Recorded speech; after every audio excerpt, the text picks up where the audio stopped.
ಸುದ್ದಿ ಸಾಕ್ಷಿ ನ್ಯೂಸ್ ಚಾನೆಲ್ಗೆ ಸ್ವಾಗತ. ಗೌರಿಬಿದನೂರು ತಾಲೂಕಿನ ವಿವಿಧ ಭಾಗಗಳಲ್ಲಿ ಚಿಕ್ಕಬಳ್ಳಾಪುರ ಲೋಕಸಭಾ ಕ್ಷೇತ್ರದ ಅಭ್ಯರ್ಥಿ ಡಾಕ್ಟರ್ ಕೆ ಸುಧಾಕರ್, ಮಾಜಿ ಸಚಿವ ಆರ್ ಅಶೋಕ್, ವಿಧಾನ ಪರಿಷತ್ ಸದಸ್ಯ ವೈ ಎ ನಾರಾಯಣಸ್ವಾಮಿ ಹಾಗೂ ಇನ್ನಿತರರು ದಿನವಿಡೀ ಭರ್ಜರಿ ಚುನಾವಣಾ ಪ್ರಚಾರವನ್ನು ನಡೆಸಿದರು. ತಾಲೂಕಿನ ವಾಟದ ಹೊಸಹಳ್ಳಿ, ಡಿಪಾಳ್ಯ, ಇಡಗೂರು ಹಾಗೂ ನಗರದ ನದಿದಡದಲ್ಲಿ ಪ್ರಚಾರ ಸಭೆಗಳನ್ನು ಹಮ್ಮಿಕೊಳ್ಳಲಾಗಿತ್ತು.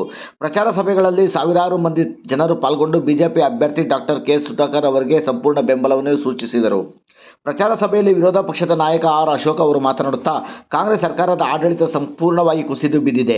ಗ್ಯಾರಂಟಿ ಹೆಸರಿನಲ್ಲಿ ರಾಜ್ಯದ ಬೊಕ್ಕಸವನ್ನು ಲೂಟಿ ಮಾಡುತ್ತಿರುವ ಕಾಂಗ್ರೆಸ್ ಅಭಿವೃದ್ಧಿ ಕೆಲಸಗಳನ್ನು ಮರೆತಿದೆ. ದೇಶದ ಸುರಕ್ಷತೆಗೆ, ದೇಶದ ಅಭಿವೃದ್ಧಿಗೆ ಮೋದಿ ಅವರನ್ನು ಪ್ರಧಾನಿ ಮಾಡಲು ಬಿಜೆಪಿ ಪಕ್ಷದ ಅಭ್ಯರ್ಥಿ ಡಾಕ್ಟರ್ ಕೆ ಸುಧಾಕರ್ ಅವರನ್ನು ಗೆಲ್ಲಿಸಬೇಕೆಂದು ತಿಳಿಸಿದರು.